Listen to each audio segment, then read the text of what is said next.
I'm Luke Seals. I'm Jay. Wait. Sorry. Hey guys, I'm Luke Seals. I'm James. I'm Right. Reese. So, should I say my last? I'm Luke Seals. Absolutely not. I'm James Wright. Hey guys, I'm Luke Seals. I'm James Wright. I'm Berea Kentucky. And we are a band called Something Sandy.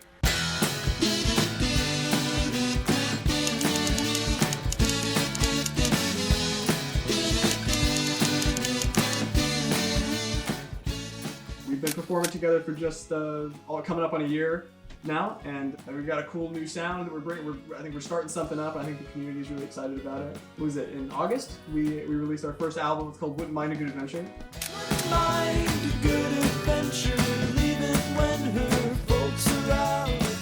Because we got a gig in December. Aja Haynes messaged me, and he was performing at Rebel Rebel when he graduated and like made a big show out of it and wanted other performers to open. And I had sent him a couple of my demos one day, and he had heard some of them, and just, I guess got the impression that I was capable enough to pull it off, and was like, Luke, do you want to play some of your songs? But I asked him, would you like kind of get a band together to Would do this? you mind a good adventure? Would you mind a good adventure?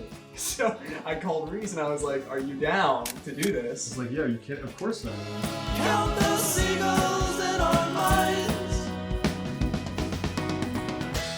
Luke and James and Reese, like, they told me, yeah, we've never performed before as a band. We just like super hunkered down once we knew that we were performing, and just got our set list together and started practicing the songs, and this is our first time playing for people. And I remember like them telling me that as well, like a couple months later, and I was just like, you're shitting me. Next year, you and I could be far from here.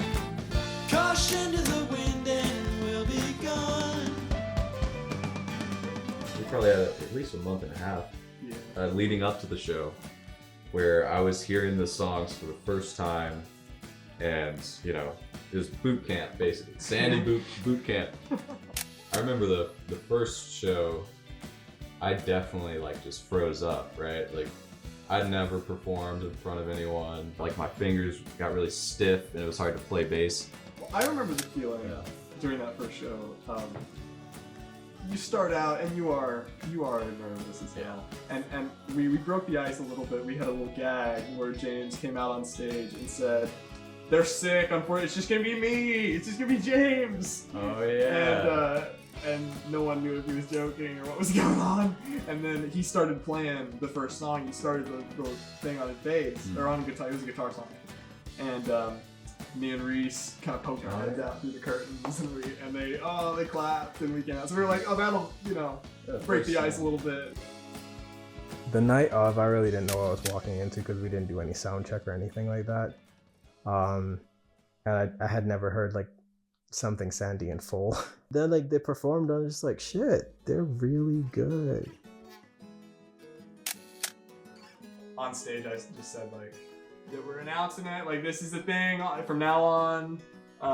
We're gonna be releasing, performing and releasing music under the name Something Sandy, which I think was met with scratching heads maybe. Never forget the first time I got lost inside her eyes. By the end of the show, I remember like we finished our last song and I was like, yeah, I could do a few more. I was like, actually, I'm finally comfortable right now. And we were like, you guys want to keep doing this? You want to play on all the songs? And it was like, yeah, this is great. Laughed it off and swore I'd never live to see the day. We grew up, she'd pack her stuff and try to run away. And every time I'd always wanted to be in a band. Me and Reese had always talked about starting a band. I'd constantly thought about it for years. They came along, invited me in, so I was really grateful. I was just glad to be there, but I was also really sinking my teeth into it creatively. carved our names in cedar trees and counted shooting stars. Got ourselves in trouble throwing rocks at passing cars. I say, to be honest with you, most of the hours of the recording time was spent in GarageBand on my MacBook. It was all very much a DIY, like, homegrown effort. After adding all of James's bass parts and finishing up the percussion, where I felt like we started taking the whole project a little more seriously, and it was like, oh, we're gonna want to get this like mastered, and we want this to sound as professional as we possibly can. And we ended up paying Dwayne Lundy out of Lexington. He's a big recording engineer. He mastered the whole album. Most of my stuff was not recorded when we first sent the first song. Like, you know, it wasn't like we finished all the recording and then sent it off. It was like going it was one by one. Yeah.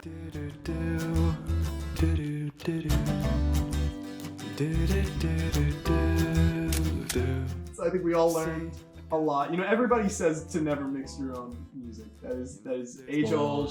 And hey, look, I'm not gonna say that. It probably, you know, if we had millions of dollars, we would have had Dwayne do it, and we would have sat and watched over his shoulder while he did it. And, you know, you gotta put in the work, put in the hours. That's right. Take what's ours. Take what's ours. Give me something good, give me something special.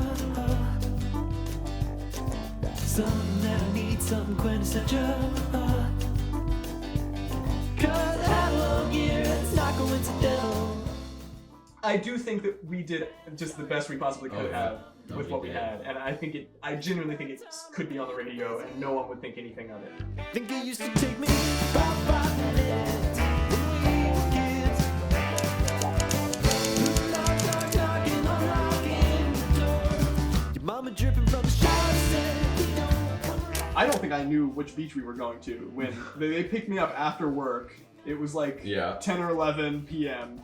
And I just got off work and hopped in the van, and we just started driving, and I was just like, man, you take the wheel and drive to the coast. We had looked at a couple beaches on Google Maps like, a couple days prior, but we didn't have a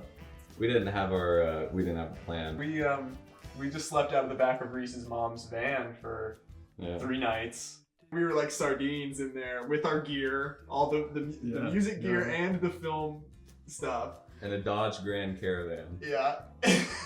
I think when we were picturing it, oh, it's gonna be great, we're gonna go to the beach. It'll be like a vacation, you know, also, and we'll get to just hang out on these warm, sunny beaches.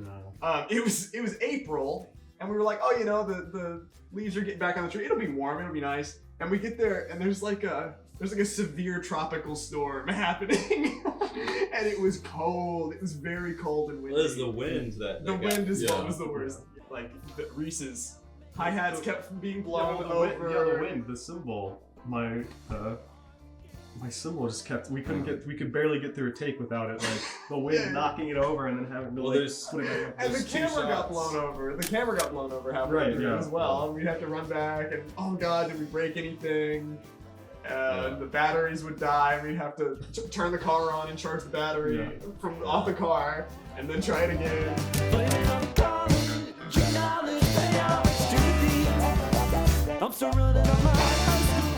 It doesn't look great for anyone just passing by. Like, especially when we were on the beach. I remember a couple of folks just walking along the beach, and it's just kind of, what the hell are you doing? It's like, what's going on here?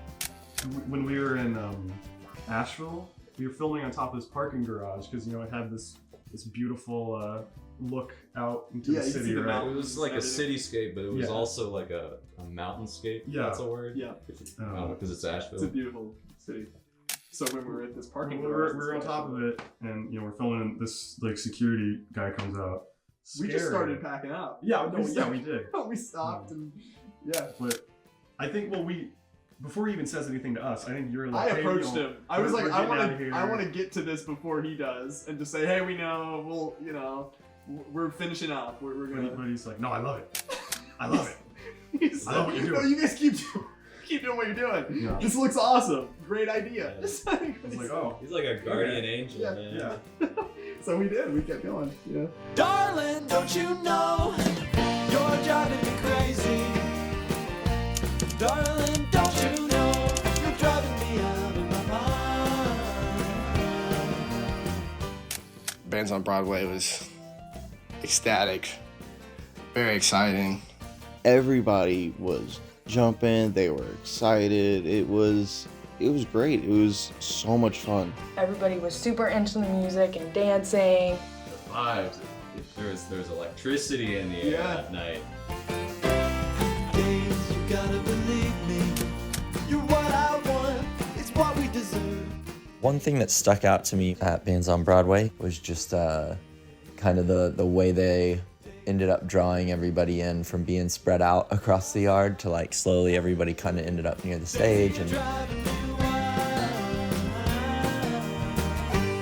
it was just cool to see all these guys that I'd grown up with like finally doing something that they were super passionate about and having fun with it. Daisy, darling, nobody like you. This is the most comfortable show I had here. My favorite show, the most fun show by far. Most of the time, I'll be sitting there in between songs, like thinking of whether or not I should make some sort of funny quip. But that night, there was none of that. I was just being myself.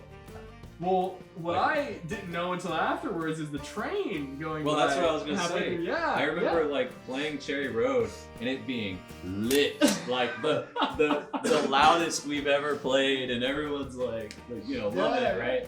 And I see this random like UFO looking light go across the, up the hill to the left. And after the show, I'm like, what was that? And then people are like, man, a train went by and we couldn't even hear it. You all that I got. Oh, why would you leave me behind? So I just remember the train going by and everybody like the energy just went up from there. Like everybody lost their mind. Like you couldn't hear anything. The band kept performing. It was like the whole performance exploded. Kind of one of those like movie moments. Daisy, darling, ain't nobody like you. You gotta believe. I really felt like the shit after we got off stage 2 and hearing about how like your dad could hear it the neighborhood over, and how like we got so many noise complaints, the cops showed up. I was like, yeah, okay, bucket list up.